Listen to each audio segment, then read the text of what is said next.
Vous êtes très nombreuses, nombreux à nous écouter, à nous regarder. On vous remercie. Deuxième partie de cette série de plateaux TV sur le thème général assurance, risque climatique, vers quel bouleversement, point d'interrogation, organisé par les équipes de recherche de CNP Assurance d'un côté et de la chaire Dialogue et en partenariat avec l'assurance en mouvement. On est avec vous jusqu'à minimum 11h30. Restez avec nous parce que le titre de ce second plateau est risque climatique. Peut-on tout prévoir? Et nous avons le plaisir de recevoir sur le plateau José Garrido. Bonjour José. Bonjour Jean-Luc. Vous êtes professeur émérite à l'Université Concordia, Montréal. C'est bien cela. Anani Olympio, bonjour. Bonjour Jean-Luc. Merci de votre présence. Vous êtes actuaire certifié expert ERM Serra, chercheur associé au laboratoire de recherche LSAF, responsable du département recherche et prospective stratégique chez CNP Assurance. C'est bien ça. Et puis nous aurons deux vidéos dans ce direct. Nous aurons une vidéo de Xavier Millot qui va nous évoquer un certain nombre de choses, qui est maître de conférence à l'Université d'Aix-Marseille et coporteur de la chaire Dialogue que nous retrouverons donc en vidéo. Et Max Pop, qui lui est consultant senior, expert en climat chez EcoAct. Alors, on va parler d'un livre vert, du livre vert. On l'a à l'image, messieurs. Mais écoutons d'abord, si vous en êtes d'accord, Xavier Millot, qui ne pouvait malheureusement être présent et que j'ai le plaisir d'avoir interrogé il y a quelques jours. Bonjour Xavier Millot. Bonjour. Vous êtes maître de conférence à l'Université d'Aix-Marseille et copilote de la chaire Dialogue. On peut constater que l'essentiel des travaux de recherche sont sur la non-vie. Est-ce que vous, de votre côté, vous avez un constat à faire sur ce sujet, voire des regrets? Oui, tout à fait. Alors, des regrets, je ne sais pas si c'est des regrets, mais en tout cas, on constate effectivement que la plupart des travaux, en tout cas les travaux académiques, concernent des impacts du risque climatique sur l'assurance dommage. En réalité, c'est assez naturel parce qu'on a tendance à englober le risque climatique dans ce qu'on appelle les risques CAT, donc les risques catastrophes. Et souvent, quand on parle de dérèglement climatique, en fait, ce n'est pas un choc, mais c'est une tendance. Donc, on voit bien qu'il y a certains chocs, mais qui ne sont pas anachroniques. Et donc, on a tendance à faire cet amalgame. Par exemple, on fait rapidement l'amalgame entre une catastrophe naturelle et une canicule, ce qui n'est pas forcément le cas. Donc, on voit bien ce rapport qu'on a immédiat à l'assurance dommage aux biens. Et donc, on a tendance à catégoriser le risque climatique en assurance comme ayant des impacts en non-vie. Ce qui explique qu'il y a très peu de travaux en vie. En tout cas, dans l'approche de quantification du risque, on peut utiliser le même type d'approche en vie qu'en non-vie, puisqu'en assurance IARD, on a coutume de distinguer 3 modules dans la gestion du risque pour tout ce qui est de ce type de risque 4. On a coutume de regarder l'aléa physique dans un premier module, de regarder un module d'exposition au risque de l'assureur et puis un module de vulnérabilité. Et évidemment, on peut avoir le même genre d'approche quand on étudie ce risque en assurance vie. Ce qu'on peut noter notamment, c'est que pour l'instant, il n'y a quasiment aucune étude sur l'évolution du module d'exposition au risque à cause, par exemple, du dérèglement climatique. Je pense typiquement au sujet des migrations de population. La montée des eaux, les retraits du trait de côte, ça peut faire des très, très grandes migrations de population. Donc, ça changerait radicalement l'exposition au risque en vie. Et ça, c'est quelque chose qui est très peu, voire pas du tout étudié pour le moment. Donc, c'est un exemple concret de gros sujets qui ne sont pas encore regardés pour le moment. On va faire un petit focus sur les modèles de longévité. Xavier Millot, c'est quoi un modèle de longévité selon vous?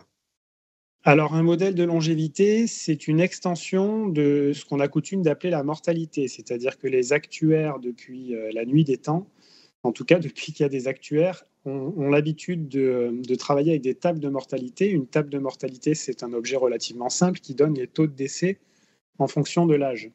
Sauf que ce qu'on observe depuis maintenant un demi-siècle, on va dire, c'est un changement continu de ces taux de mortalité, une évolution qui va dans un sens positif, puisqu'on a une espérance de vie qui augmente. Donc concrètement, on a des taux de mortalité qui baissent. Et donc, on voit bien qu'il y a une dérive dans le temps de ces tables de mortalité.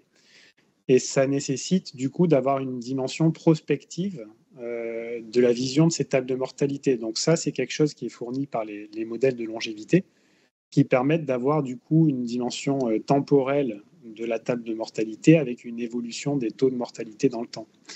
Donc un modèle de longévité, ça va servir à retranscrire justement cette dimension prospective, et ça va donc être très important dans le cadre du risque climatique, puisqu'on s'attend justement à une dérive du risque climatique qui est lié au changement climatique.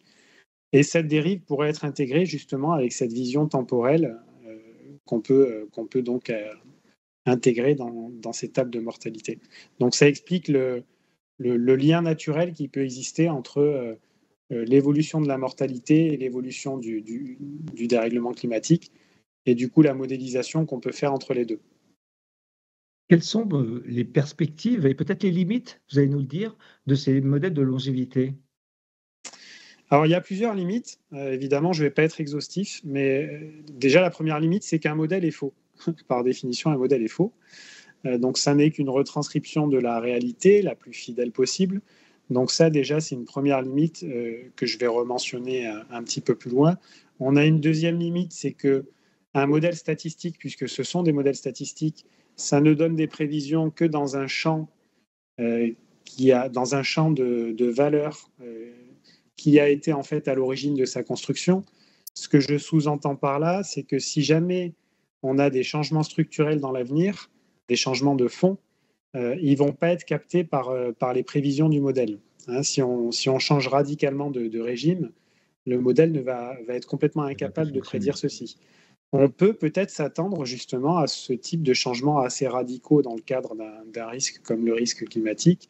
Et donc, il faudra vraiment se méfier de l'interprétation des résultats qu'on va obtenir en sortie de l'utilisation de ces modèles-là, puisqu'ils ont cette énorme limite de rester dans un intervalle qui ne change pas par rapport à ce qu'ils ont appris dans le passé. Hein. Les modèles statistiques et les prévisions des modèles statistiques ne font que restituer ce qu'ils ont appris dans le passé, mais ne sont pas capables d'innover. Donc on a cette limite aussi qui est fondamentale. Et on peut penser, par exemple, si on évoque cette limite, à l'adaptation du corps humain, c'est-à-dire qu'il y a pas mal de médecins qui parlent de cette adaptation. Le corps humain est capable de s'adapter à un changement climatique et notamment à un réchauffement climatique, mais dans quelle mesure, pour l'instant, c'est très difficile de le dire. Et puis on sait pour l'instant que l'impact de la chaleur sur la santé humaine, c'est quelque chose qui n'est pas linéaire, c'est-à-dire qu'on a des paliers, on a des seuils, et qu'en fait, on va avoir des gros chocs dès lors qu'on dépasse des seuils de température importants. Mais tant qu'on n'arrive pas sur ces seuils-là, en fait, l'augmentation de la température pourra être absorbée peut-être par le corps humain lui-même. Et ça, c'est évidemment quelque chose qui n'est pas du tout pris en compte dans les modèles. Donc, c'est également une grosse limite. Merci de votre participation, Xavier Millot. Merci à vous. On retrouve le direct. On l'a enregistré, Xavier, il y a une petite semaine. Anani, je suppose que les propos de Xavier Millot vous font réagir. Vous avez quelques réactions à nous faire partager ? Oui, en fait, les réactions, c'est d'abord que ce que Xavier Millot a dit est complémentaire à ce que Erwan Kor nous a présenté tout à l'heure, sur le plateau numéro 1. Donc oui, bien sûr, les modèles ont des limites et tous les scientifiques le savent. Hein, et dans notre opération de tous les jours d'évaluation des risques, on est conscient de ces limites. Mais j'aimerais quand même aborder trois points importants.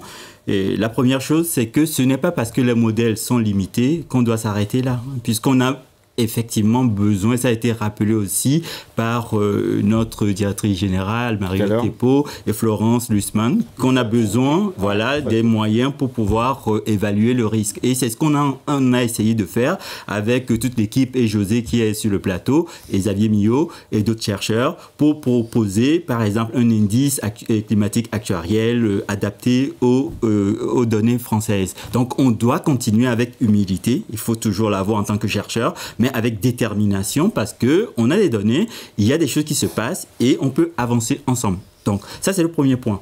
Deuxième point qui me semble assez important à aussi noter, c'est que même si les modèles sont limités, on a des approches, ce qu'on appelle les scénarios prospectifs. Les différents scénarios. Voilà, qui nous permettent de façon très simple de pouvoir aussi encadrer les incertitudes, parce que aussi les limites sont liées aux grandes incertitudes qu'on a sur les données, les phénomènes qu'on observe. Donc ça, c'est l'approche, je vais citer 3, qu'adopte le GIEC. Les scénarios du GIEC, c'est vraiment des scénarios prospectifs, parce qu'on se projette sur du temps long.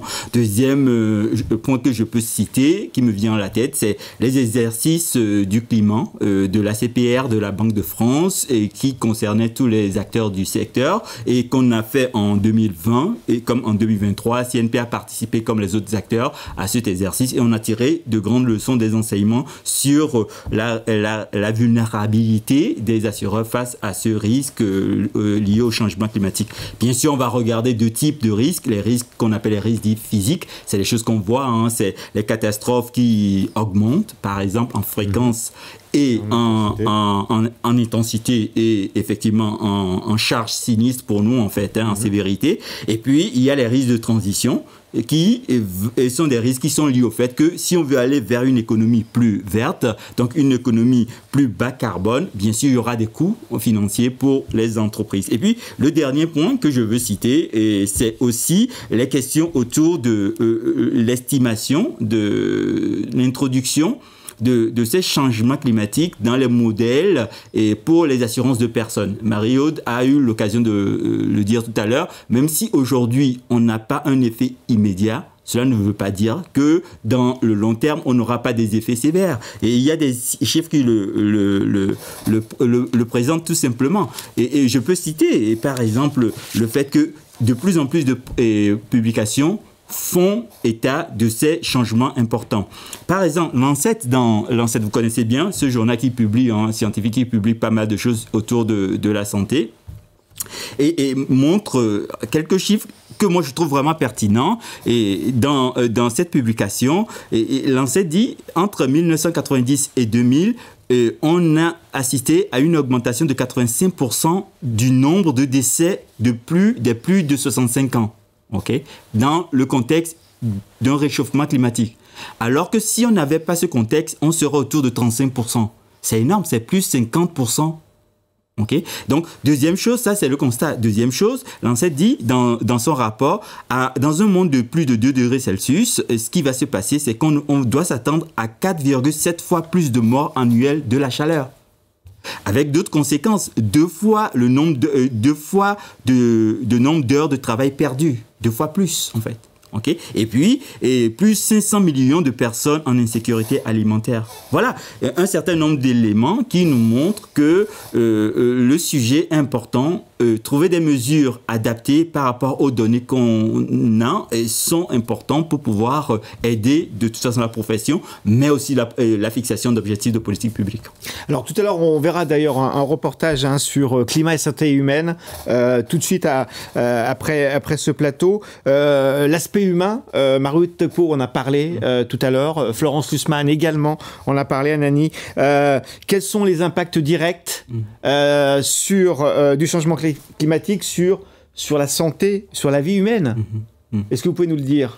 Oui, et j'ai commencé déjà à le dire par rapport au rapport de Lancet, mais si on veut aller un peu plus loin, par exemple, prenons le cas de la canicule de 2003.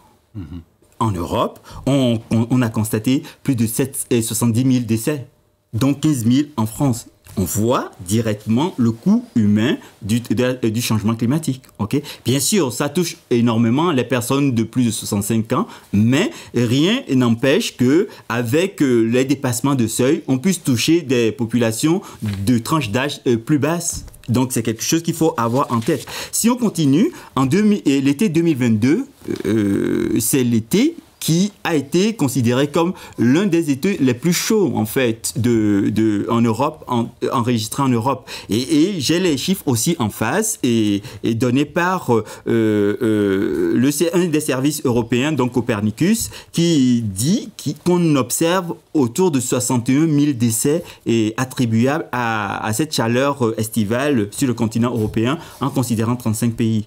Okay. C'est un peu moins que 2003, mais il y a quand même un effet assez important. Et on est surtout sur l'horizon des 35 pays, dont 5 000 décès en France. Vous voyez? Donc, bien sûr, on peut commencer à dire qu'il y a des phénomènes d'adaptation. C'est ce que Xavier Millot disait. Donc, les populations s'adaptent, mais il y a quand même un coût. Et l'adaptation, peut-être, est aujourd'hui efficace, mais peut-être demain ne sera plus efficace. C'est des choses qu'on met dans nos scénarios quand on essaie de combiner les choses. Et puis, bien sûr, le dernier point que je peux souligner très rapidement, c'est qu'il y a des effets aussi indirects. Indirect. Voilà, des effets indirects parce que quand il y a des vagues de chaleur, je l'ai dit tout à l'heure, on ne peut pas travailler quand il fait très très chaud. Dans un pays très très chaud, vous allez en Espagne ou à Séville, à midi, les gens ne sortent pas. Okay? Donc si ça se multiplie en Europe, ça peut avoir des effets. Quand il y a une température plus chaude, on a par exemple des insectes qui remontent, de façon assez anormale sur un certain nombre de territoires, avec des moustiques, avec la dengue par exemple. C'est des effets indirects du réchauffement climatique et qui vont communiquer des maladies, et donc on aura potentiellement plus de malades. Voilà. Et puis il y a aussi des impacts pour des entreprises, parce qu'il y aura plus d'arrêts de travail, etc., etc. Donc, tout un tas de phénomènes qui font que ces effets peuvent avoir des conséquences sur l'économie et sur la société. Ouais. On va parler des outils qui vont nous permettre de nous projeter. Et c'est vrai, pour rejoindre un petit peu ce que disait Anani tout à l'heure, en termes d'actualité récente, température record dans le nord-ouest de l'Inde. Des personnes ont succombé à cause de la chaleur et ne peuvent plus s'alimenter parce qu'effectivement, il y a les glaciers de l'Himalaya qui fondent et ne peuvent plus alimenter. Un dôme de chaleur au Mexique. Ça, c'est aujourd'hui. Ces 48 personnes sont mortes des conséquences des canicules. 85% du Mexique est en déficit hydrique. Donc ça, c'est de la réalité. Et puis, les inondations du Brésil, Mario Tepo en a parlé tout à l'heure. Donc là, on est dans les scénarios difficiles pour les vies humaines, difficiles aujourd'hui. Mais José, est-ce qu'on peut se projeter ou, je ne sais pas comment dire, monitorer peut-être le changement climatique? Qu'est-ce que vous pouvez nous dire là-dessus? Oh, oui, bien sûr. On peut le monitorer, oui? Bien sûr qu'on peut le climat, c'est un phénomène complexe. Et donc, mesurer le changement climatique, il faut passer par des simplifications et des approximations, c'est sûr. Mais ça se fait. Et c'est ce qu'on propose dans notre livre vert avec l'indice climatique français, l'ICAF.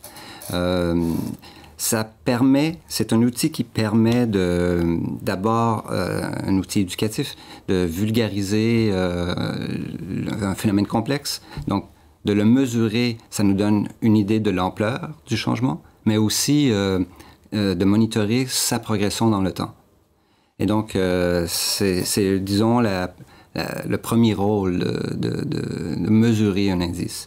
Les actuaires, c'est des spécialistes dans la mesure et la gestion des risques. Oui. Donc, il était naturel d'avoir une approche actuarielle pour la mesure de ce changement climatique.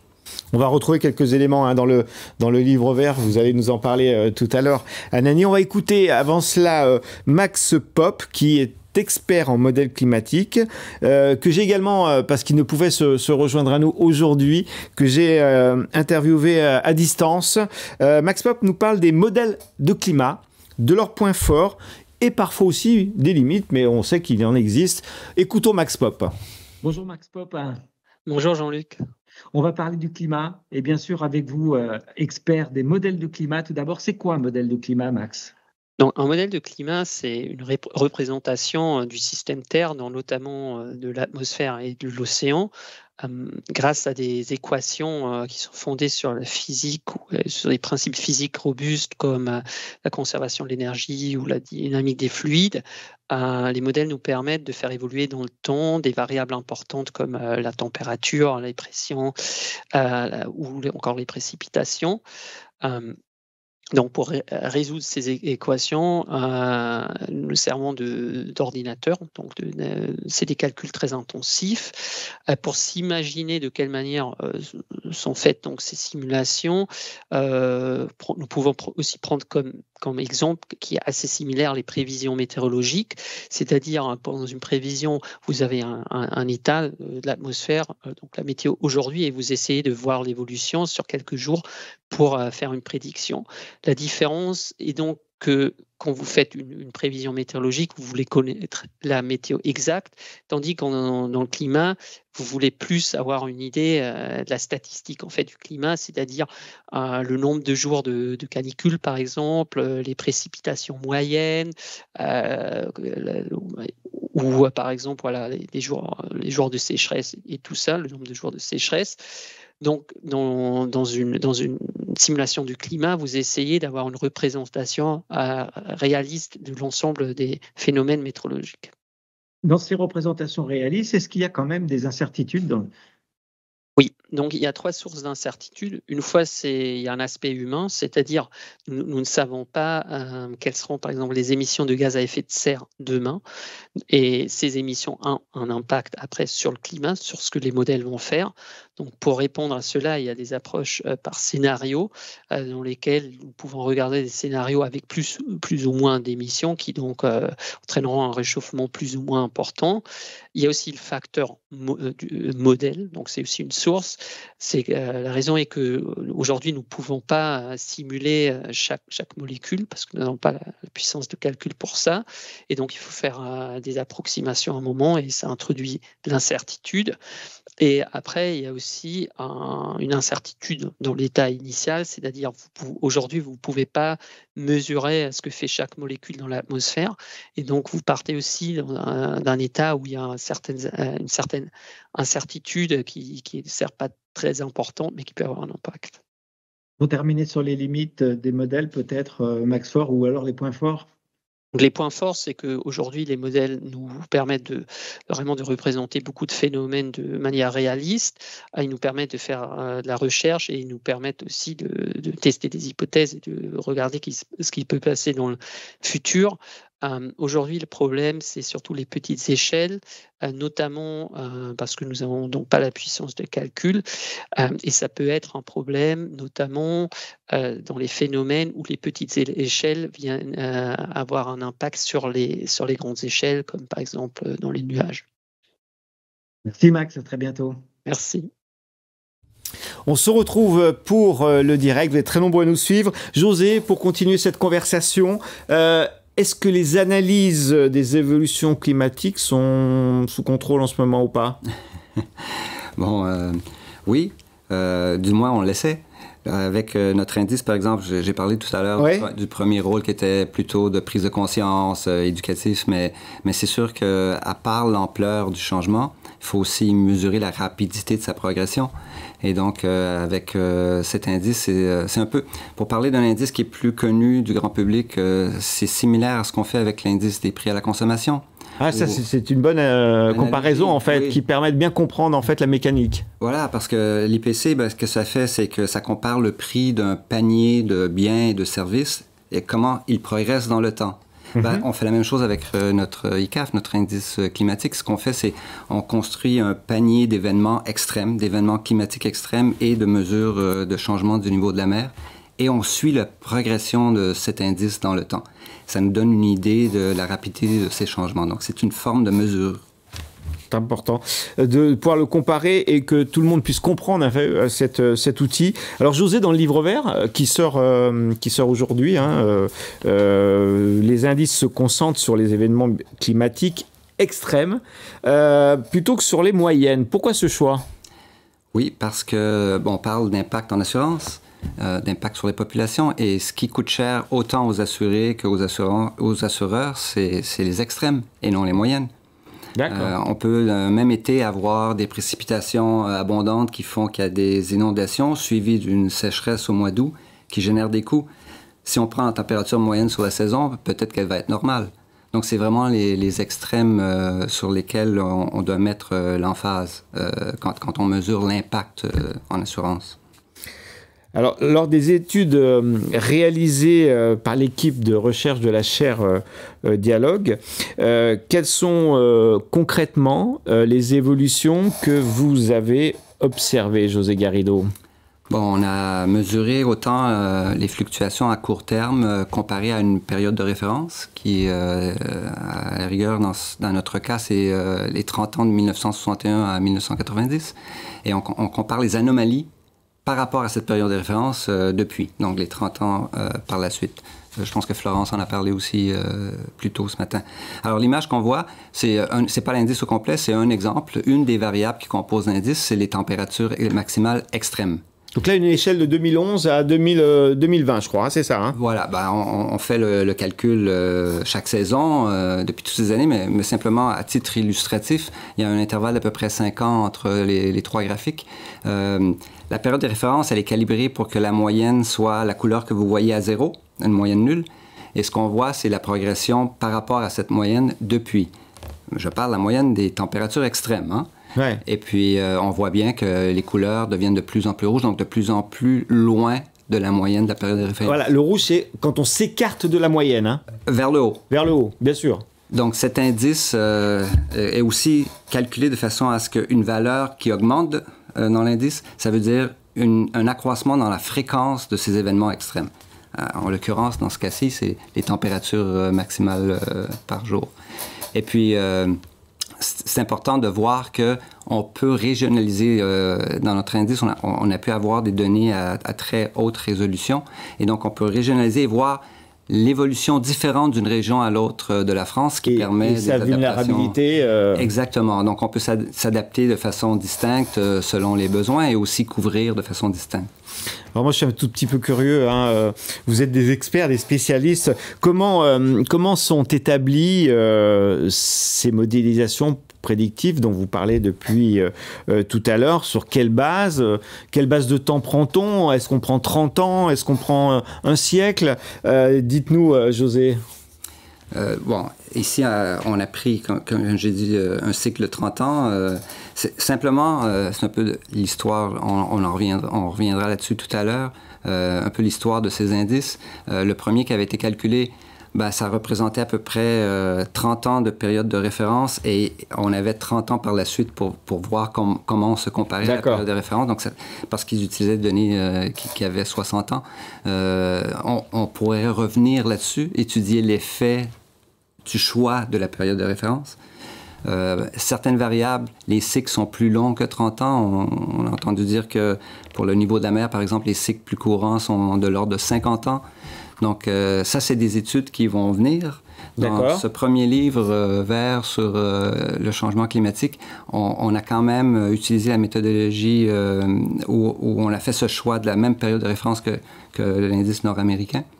Et c'était pour ces 30 ans-là. Mais ça nous permet de voir que les fluctuations à court terme, dans le climat, il y a plusieurs composantes, des fluctuations à court terme, des fluctuations à long terme, mais ça nous permet de voir que les fluctuations à court terme sont en train de changer de façon radicale et en très peu de temps.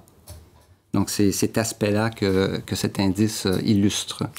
Vous parlez, je crois, dans le livre vert de 6 variables, non, c'est ça? Oui, la méthodologie nord-américaine, elle a utilisé 6 variables qui servent d'approximation, comme de résumé de ce qui se passe dans le climat. Il y a 2 composantes de température, 2 composantes de précipitation. Donc, une des précipitations, l'autre, ce serait plutôt risque sécheresse. Une composante vitesse de vent extrême et le niveau de la mer dont je parlais tout à l'heure. Et la combinaison de ces 6 variables explique ce qui se passe dans le climat. C'est très, très intéressant. Ce livre vert, tout le monde peut l'avoir, hein. Il est complètement ouvert à l'ensemble. Et ça, c'est un formidable travail que vous avez réalisé pour le marché dans son intégralité. Merci, messieurs, de votre engagement et ce travail. Et Anani, comment les acteurs, justement, peuvent-ils utiliser cet indice dont vous parlez et quels sont les intérêts que ça peut avoir en synthèse en termes de gestion des risques? Alors merci Jean-Luc pour la question, puisqu'elle est pertinente et je pense que beaucoup de gens, y compris nos collègues, pas plus tard que cette semaine, José présentait nos travaux lors d'un colloque et la question c'est qu'est-ce qu'on fait avec ça? Alors je vais vous illustrer cela par 3 exemples. Le premier exemple va se fonder d'abord sur des graphiques, tout simplement. La première chose en termes de gestion des risques, on doit être capable de pouvoir mesurer. Parce que pour pouvoir prendre des décisions, il faut être en capacité de mesurer. Donc la première chose qu'on a fait, c'est de se dire, sur la période allant de 1991 jusqu'à 2022, oui, exactement 2022, on a regardé les extrêmes. Ce que sur les composants de l'ICAF, en fait, l'indice climatique actuariel appliqué aux données françaises. Et vous regardez les petits points. Les petits points, c'est finalement les zones géographiques. Allez, en termes de kilomètres carrés, ça fait à peu près autour de 600. Ça dépend du positionnement. Si on est dans les montagnes, au bord de mer, etc., c'est pas exactement la même chose. Mais grosso modo, on est autour de 600 kilomètres carrés. Et vous voyez que c'est les zones de même couleur sont les zones qui se ressemblent par rapport aux différentes composantes qui sont dans l'ICAF. C'est ce qu'on voit à l'écran là actuellement. C'est ce qu'on voit à l'écran, exactement. C'est bien ça. Voilà. Donc ces petits points, vous voyez bien qu'il y a des zones qui se ressemblent et puis de temps en temps, il y a des couleurs qui se mélangent. Ok. Donc parce que il y a des spécificités sur certaines zones qui font que ça se mélange. Donc ça, la première chose, c'est comment moi en tant qu'acteur, en tant qu'assureur ou en tant que pouvoir public, je peux avoir une vision assez fine de comment ces aléas vont avoir des influences sur les différentes zones géographiques quadrillées et de la carte française. Là, on est sur la France et la Corse, et la France métropolitaine. Deuxième façon de faire les choses, c'est de dire, une fois que j'ai regardé, vous savez qu'en assurance, on a un principe majeur, c'est la mutualisation. Donc, qu'est-ce que je vais faire? Comment je vais regrouper des zones qui se ressemblent? Des fois, il y a des zones qui sont un peu plus frappées par des aléas de façon sévère que d'autres. Et là, on voit le deuxième graphique que vous voulez nous faire partager, Anani. Absolument. Et vous voyez que c'est un peu plus homogène, en fait. Et, sauf du côté de Perpignan, il y a une scission entre Perpignan et un peu plus haut Montpellier, qui ont exactement à peu près les mêmes comportements statistiques sur la période dont je vous ai parlé. Et puis, le troisième graphique que j'aimerais vous présenter, et dans les illustrations, c'est plutôt, au lieu de regarder les aléas directement, c'est-à-dire les températures extrêmes, que ce soit en haute ou basse, que ce soit le vent, la puissance du vent, qui va avoir des conséquences sur les maisons, les bâtiments, etc., que ce soit l'humidité, que ce soit la sécheresse, donc c'est les variables que je regarde. Je vais regarder ce coup-ci directement le FACI, l'IACF en fait. Je vais regarder et dire, est-ce que j'ai à peu près les mêmes comportements? Quelque part, j'essaie de valider aussi la robustesse de mon indice. Et vous vous rendez compte que effectivement, ça se comporte plutôt bien, globalement, sur la même période d'observation. Voilà. Donc, quelques éléments pour illustrer ce qu'on peut faire en termes de gestion des risques et en termes de mutualisation à plusieurs échelles. Ça, c'est le premier exemple. Le deuxième exemple que je voudrais donner très rapidement, c'est qu'on peut utiliser cet indice pour pouvoir faire de l'assurance paramétrique. Pour, par exemple, tout ce qui est agriculture. Et José me racontait dernièrement qu'en Espagne, ils l'ont utilisé pour pouvoir regarder par rapport aux producteurs de vin. Okay. Et les extrêmes en termes de pertes, quand il fait très très chaud et qu'ils perdent, est-ce que l'indice qui est appliqué aux données espagnoles est un bon prédicteur? Et c'est ce qui est le cas, tout simplement. Nous, dans nos travaux, on a essayé de pouvoir produire, par exemple, des illustrations sur ce que pourrait être une tarification pour les personnes, pour couvrir la population. Voilà quelques exemples déjà pour illustrer ce qu'on peut faire. Il y a d'autres exemples qui existent, mais bon, le livre Vert décrit exactement ces exemples-là. D'autres exemples en assurance non-vie, en assurance vie, on en reparlera peut-être un tout petit peu plus tard. En tout cas, de beaux exemples. Anani parlait d'un indice espagnol. En préparant cette émission, j'ai vu qu'il y avait plusieurs types d'indices. Alors moi, je ne m'y retrouve pas trop, mais vous allez nous dire. Combien y a-t-il d'indices dans le monde, José Garrido? Bon, pour l'instant, il y en a une demi-douzaine. Une demi-douzaine, d'accord. Donc, le premier indice, c'était les Nord-Américains qui l'ont produit. Et quand je dis Nord-Américains, c'était vraiment une étude en collaboration avec l'Institut canadien des actuaires et toutes les sociétés professionnelles d'actuaires aux États-Unis, donc la Society of Actuaries, Casualty Actuarial Society. Et puis, il y a une espèce d'organisation qui s'occupe de l'accréditation des actuaires qui s'appelle the American Academy of Actuaries. Donc, c'était un effort conjoint. Et ils ont produit le premier indice en 2019. Ils le calculent de façon mensuelle et le publient à chaque 3 mois. Dans le livre vert, on décrit, tout est public. N'importe qui peut aller sur leur page web, étudier les faits par zone, par composante de l'indice. Et c'est eux qui ont un peu marqué la méthodologie. Donc, il était naturel pour les autres pays d'essayer de voir si ce qu'on observait en Amérique du Nord étaient similaires ou différents dans d'autres endroits. Alors, les Australiens ont suivi. Le deuxième indice a été calculé à peu près en même temps pour l'Australie. Et ensuite, en Europe, on a été les premiers. En Espagne, on a calculé un indice actuariel climatique basé sur ce que faisaient les Nord-Américains, mais pour des données du Portugal et de l'Espagne. Pour la péninsule ibérique, simplement parce qu'une des composantes, c'est le niveau de la mer. Donc, il était naturel d'inclure aussi le Portugal pour pouvoir mesurer. Mais ça, c'est plus récent quand même, hein, non? Oui, c'était l'an passé, en 2023. Oui. Donc, ouais. Et donc, 2 pays qui sont rajoutés. C'était les premiers pays européens. Et une des applications, Anani en a parlé, c'était la grêle. Étudier l'effet de la grêle sur les coûts en assurance agricole pour les producteurs de raisins pour le vin. Et puis, l'indice espagnol est un bon prédicteur de la hausse de ces coûts. Et finalement, on est arrivé en France et notre équipe, on s'est dit on peut faire la même chose avec les données françaises. Je l'ai mentionné tout à l'heure, c'est des données à haute résolution. Donc, on travaille sur 0,1 degré de latitude, 0,1 degré de longitude. Et ça donne à peu près des zones de un peu plus de 122 km². Donc, on peut aller dans le détail. On peut focuser, pour les applications agricoles, tout ça, c'est bien. Donc, c'est le 6e indice. Alors, ce que fait notre livre, entre autres, il compare l'évolution de ces indices, les tendances fortes, mais aussi saison par saison dans les 6 pays. Et on peut, de là, voir si c'est un phénomène global, s'il y a des composantes locales. Donc, c'est ce genre d'études qu'on a fait dans ce livre. Alors, ce livre vert... c'est un peu l'objet de notre échange aussi, hein, c'est de partager les travaux que vous avez menés pour conclure. Anani et José, Anani, parlez-nous justement de ce livre vert. On commence à comprendre un petit peu ce qu'il y a dedans, mais dites-nous avec précision, et puis où est-ce qu'on peut le télécharger? Alors, le livre vert se trouve sur le site de CNP Assurance, hein, tout simplement. Vous allez sur le site. Là, il est présent sur le site. Il est présent. Donc, allez-y tout de suite, le télécharger. On l'a mis en ligne ce matin pour que vous puissiez avoir la possibilité de pouvoir fouiller. Alors, dans le livre vert, bien sûr, José a décrit les différentes choses qu'on a pu travailler sur les différentes données qu'on a pu récolter. Dans le livre vert aussi, vous trouverez quelques explications sur le modèle climatique qui a été réalisé avec Max Popp, notre expert en climat, pour faire les projections dans le temps. Ce livre aussi, c'est un peu l'illustration de comment on peut voir l'impact possible des vagues de chaleur, des températures extrêmes, en tout cas dans la longévité, l'espérance de vie. Est-ce que ça viendra percuter et diminuer l'espérance de vie des populations ou ça n'a pas d'effet? Donc, il y a un travail qui a été fait aussi avec des modèles spécifiques qu'on utilise souvent en actuariat.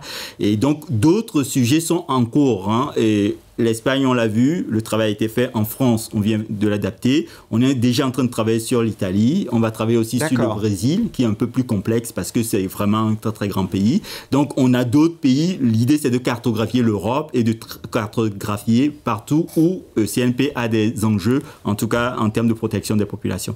Voilà, quelques éléments, quelques illustrations du livre vert, des choses qu'on peut trouver dedans. Mais le travail work in progress, comme on dit dans la recherche, on continue de fouiller les données.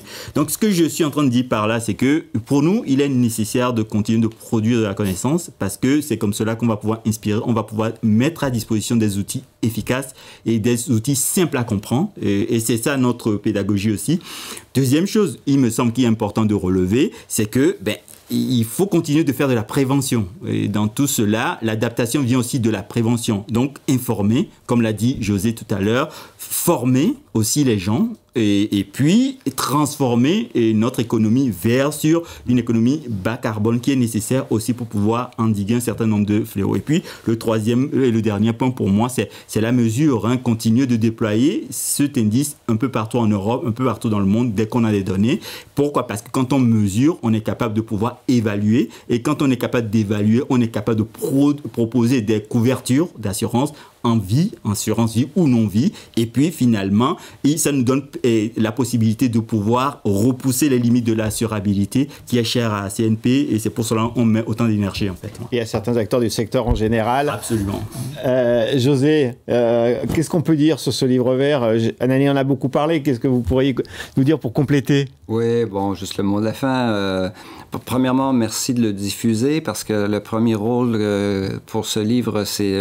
c'est le partage. Oui, c'est la prise de conscience. La prise de conscience. De simplifier quelque chose qui est complexe pour que ce soit accessible à tout le monde. Donc, prise de conscience et vulgarisation. Mais moi, je dirais qu'on aimerait qu'il soit lu. Qu'il soit lu parce que nous, on a défini un outil qui peut être utile au secteur de l'assurance et aussi aux preneurs de décision générale. Mais pour ça, on a besoin des gens qui souffrent des conséquences du changement climatique, dont des applications. On a vu les producteurs de vin en Espagne, mais il y a plein de gens qui sont touchés par ça. Donc, pouvoir faire le pont et avoir une approche multidisciplinaire, comme on disait dans le premier plateau avec Florence. Il faut le télécharger sur le site de CNP, il faut le lire. Il faut le partager au plus grand nombre. Un travail mérite effectivement d'être déployé, donc irriguer la communauté du secteur de l'assurance et au-delà, peut-être, de ce formidable travail. Merci José Garrido de votre présence. Je rappelle que vous êtes professeur émérite à l'Université Concordia, au Canada. On était ravis de vous avoir avec nous, José. Anani Olympio, merci encore de votre présence. Vous êtes responsable recherche et prospective à CNP Assurance. Et puis on remercie bien sûr que, même s'ils ne sont pas là, Max Pop, senior consultant for Climate Risk chez EcoAct. Il a témoigné. Et Xavier Millot, qui est maître de conférence Université Aix-Marseille, qui est co-porteur de la chaire Dialogue. On vous remercie tous. Avant de nous quitter, on va se retrouver, nous, dans quelques minutes, avec le troisième plateau. Peut-on ou doit-on rendre la transition climatique désirable et juste ? Point d'interrogation. Nous aurons le plaisir de recevoir Véronique Veil, présidente du conseil d'administration de CNP Assurance, Adrienne Aurel-Pagès, directrice de l'engagement citoyen, membre du comité exécutif de la Banque Postale, et Vincent Damas, directeur RSE de CNP Assurance. Restez avec nous et vous allez voir un reportage, on en parlait tout à l'heure, sur le lien entre le climat et la santé. Anani en a parlé tout à l'heure de la revue britannique Lancet. Regardez ce reportage. Lancet a publié son rapport annuel sur les conséquences du dérèglement climatique pour la santé humaine. Une sévère mise en garde, puisque selon ce rapport, la mortalité due à la chaleur serait 5 fois plus importante dans un monde à plus 2 degrés. Canicule, sécheresse, insécurité alimentaire, pollution de l'air, maladies, toutes ces menaces sur la vie humaine seront renforcées par le dérèglement climatique. Nous regardons ce reportage, duré 4 minutes, reportage de France 24. Page environnement du jour, c'est élémentaire avec vous, Audrey Racine. Bonjour. Bonjour Raphaël. On est à 2 semaines du début de la COP28 et la revue médicale britannique de Lancet publie son rapport annuel sur le lien entre réchauffement climatique et santé humaine. Oui, et ce 3 décembre, au tout début de la COP28, pour la première fois, une journée de ces conférences sur le climat sera consacrée à la santé humaine, parce qu'il y a évidemment des rapports entre climat et santé, on va le voir. Ces 30 dernières années, la mortalité des plus de 65 ans a augmenté de 85%. Sans le réchauffement climatique, selon The Lancet, cette augmentation n'aurait été que de 35%. Il n'y a pas que les coups de chaleur qui tuent les seniors et les autres. Il y a la déshydratation, la pollution de l'air, l'insécurité alimentaire, les maladies qui découlent du dérèglement climatique. Ça, c'est pour la situation actuelle. Mais le rapport de The Lancet se projette aussi dans l'avenir, puisqu'on ne semble pas pour l'instant en mesure de limiter le réchauffement climatique à 1,5 degré au maximum. The Lancet a envisagé un monde à plus 2 degrés, ce qui est encore en dessous de notre trajectoire actuelle. Le nombre de morts annuels de la chaleur serait presque multiplié par 5, vous le voyez. On perdrait 2 fois plus d'heures de travail, ça on va y revenir, et 500 millions de personnes en plus seraient en insécurité alimentaire dans le monde. Oui, c'est quoi alors ces heures de travail perdues ? Eh bien, toutes les activités de plein air qu'on ne peut pas faire en plein cagnard sous peine d'y laisser la vie. Ce sont les chantiers qui doivent s'arrêter aux heures les plus chaudes de la journée en plein été. Et surtout dans les pays pauvres, l'agriculture qui représente 82% du temps de travail supprimé. On en revient donc là à l'aggravation de l'insécurité alimentaire. C'est grave pour la santé humaine, mais vous l'avez compris, ça a aussi des conséquences sur l'économie. On a l'habitude maintenant de chiffrer financièrement le coût des différentes pollutions pour ne pas opposer le bien-être humain à la recherche de profit. Regardez avec ces chiffres, ces 30 dernières années, le temps de travail perdu en raison des températures extrêmes a augmenté de 42%. C'est un manque à gagner direct de 808 milliards d'euros. Il y a ensuite toutes les conséquences financières indirectes, les frais de santé qui vont exploser, les assurances qui ne vont pas pouvoir suivre, le système qui pourrait s'effondrer. En clair, on a tout à gagner à intervenir dès maintenant pour conserver un monde plus viable et qui profitera à tous, y compris aux capitaines d'entreprise. Est-ce qu'on peut quand même trouver quelques bonnes nouvelles dans ce rapport? Alors, peut-être qu'on fait bien notre travail ici à France 24, puisque 94% des villes qui ont été interrogées dans ce rapport ont lancé une évaluation des risques climatiques. C'est bien que l'information de la réalité du réchauffement passe et que chacun essaye à son niveau de se préparer aux conséquences. Ces mêmes villes s'inquiètent pour la plupart de leur système de santé, ce qui veut dire qu'elles vont sans doute tenter de l'adapter à la future réalité. Et puis la pollution de l'air par les énergies fossiles a tout de même baissé de 16% depuis 2005. La quasi-totalité de cette baisse, elle est due à l'abandon progressif du charbon. Les énergies renouvelables progressent, pas assez vite, mais elles progressent. Et puis enfin, mieux se nourrir en mangeant moins de viande et de produits laitiers pourrait réduire de 57% les émissions de gaz à effet de serre liées à l'élevage, tout en évitant jusqu'à 12 millions de décès chaque année. Santé et climat, même combat donc. Un autre document publié ce mercredi dresse aussi un constat inquiétant. L'Organisation météorologique mondiale nous alerte sur un record de concentration des gaz à effet de serre dans l'atmosphère en 2022. Oui, imaginez, il y a 50% de CO2 en plus dans l'atmosphère actuellement que par rapport à l'ère pré-industrielle. 150% de méthane en plus, le méthane beaucoup plus réchauffant, vous commencez à le savoir. Et enfin, le troisième grand gaz à effet de serre, la concentration de protoxyde d'azote issu de l'utilisation d'engrais azotés ou de la production de nylon, a lui connu sa plus forte progression jamais enregistrée entre 2021 et 2022. Il y a dans tout ça un effet post-Covid de retour à la normale, mais aussi, note l'OMM, l'Organisation mondiale de météorologie, un effet visible de l'effondrement des puits de carbone, océans et forêts qui captaient jusqu'ici une partie de nos émissions. Sur ce point, l'organisation dit craindre que le système climatique soit proche d'un point de bascule où l'on pourrait perdre, par exemple, de façon irréversible, la forêt amazonienne. Merci Audrey, c'était élémentaire avec Audrey Racine. Restez avec nous, dans 4 minutes, un nouveau journal dans Paris Direct.